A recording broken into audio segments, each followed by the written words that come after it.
but we want to actually think about how tectonic plates move and about what are called plate boundaries. What we're going to do is simulate them using peanut butter and graham crackers. The first thing we need to do is each spread some peanut butter in the center of our plate. Just take a chunk like this and spread it on the center of the plate like this. You want to get kind of a nice, even coating. I think I'm going to go with the oceanic. Okay, yeah, crust. so go ahead, grab 2 chocolate graham crackers. So we'll just dip we're like trying this. to soak the end. Yeah, just to get it a little bit softer. Yeah.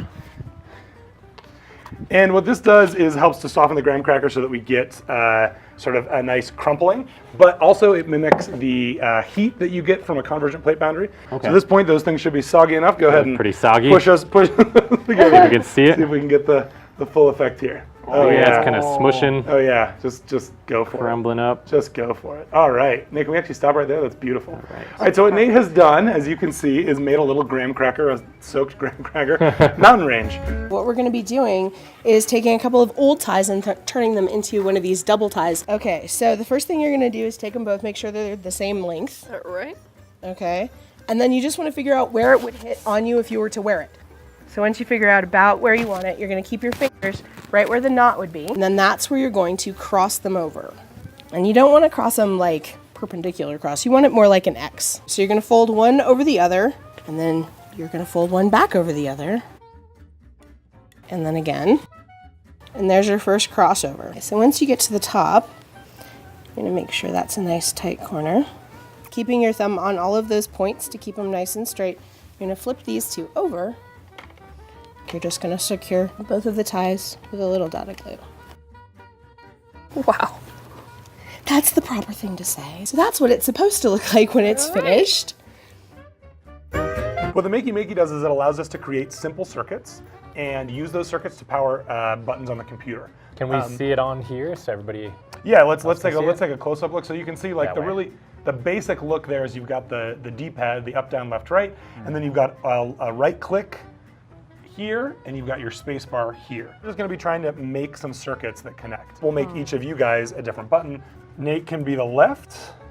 Becca, you can be up. And Will, you can be right. Electricity will flow through any kind of a circuit that's created. We think of circuits as being wires, but you can make a circuit out of almost anything. This right here, this fancy drawing that I made, was drawn with a pencil. And by drawing with a pencil, I made essentially layers of what's called graphene. And graphene is a 1 molecule thick layer of carbon atoms. And these layers of graphene are great at conducting electricity. So you can actually turn things like this into buttons. Nate is sort of the one that's keyed up to be the circuit, but the way he's going to connect it is he's going to have to touch the graphene on here. So Nate, let's see if we get a response. Welcome back. Hello. We're gonna do some makeup. So as you guys can see here, simple toilet paper. But what I'm taking is just small, thin strips like this. I'm taking my tissue, I'm gonna apply it right there on top of my latex. So what I'm doing is just taking a generous amount of the latex and just applying it over the tissue. Now that we've gotten this side to dry quite a bit, what I'm gonna do is I'm gonna be taking some tweezers here and go ahead and gently open your mouth a little bit for me, Carla. Perfect. This is where we're gonna start ripping this away. Oh yeah. Rip, rip, rip. And that's how we're gonna be creating that ripped lip effect. So now what I'm gonna do is I'm gonna come in here and create some dimension.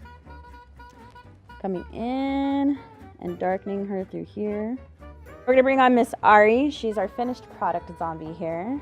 With Miss Ari here, we've created the severed lip look. She's looking pretty dead.